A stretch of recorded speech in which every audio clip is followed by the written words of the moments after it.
let's do a frog rock series to help stretch out the groin and hip flexor complex a little bit. There's a bunch of different ways to do this. There's not one right or wrong answer because everybody's range of motion is going to be a little bit different as to what feels best for you. What I want you to do is kind of start with your setup, right? So we're going to come down here with our hands down and our knees down, with our knees wide apart, but at the same time, we want to make sure that we frog your feet out. So once you frog your feet out, you might need to adjust the width of your knees and how far apart they are. You also might need to adjust how close together your feet are. I preferentially like to have my feet out a little bit. I do recommend doing this on a soft surface for your knees.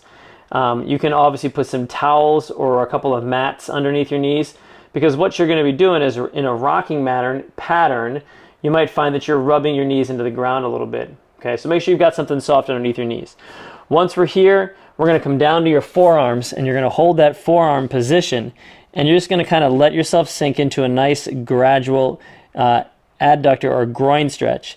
Then gently start rocking front to back. Okay, all we want to do is rock front to back gently, and you'll find that as you rock to the back, pushing your hips back towards your heels, that's where the bigger part of the stretch comes. It should be gentle. It should never be aggressive. It should never be to the point where you feel pain. It should always feel like you're just creating a little bit of better space and movement in the hip socket. As you move along, you might find that you might need to adjust your foot position to whatever feels right to make sure that you're getting the most efficiency and the biggest bang for your buck out of the movement. We just kind of keep rocking back and forth, 20 to 30 seconds, and then when we're done with the rocks, we're just going to hold that nice position right there. Trying to take some deep breaths in and out, relaxing into the stretch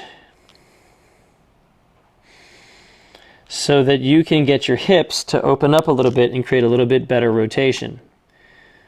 You can also do this from your forearms if coming down to your, you can also do this from your hands if coming down to your forearms does not feel great. You can also come up a little bit higher and add the rock up here.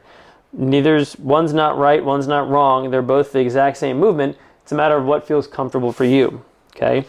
So that is your frog rock. Now, you can take that into different positions, right? You can come down, you can tuck your toes, and you can rock back and forth this way too. This is another great rocking position. We call this a quad rock. Your feet aren't frogged out as much, but now you can work on a little bit of knee mobility and a little bit of quadriceps flexibility as you're kind of rocking back and forth. Another alternative if you can't quite get down into the frog rock yet. So, frog rock with a little bit of a quad rock modifier if you need to do so, but give it a try. It really helps open up the hips.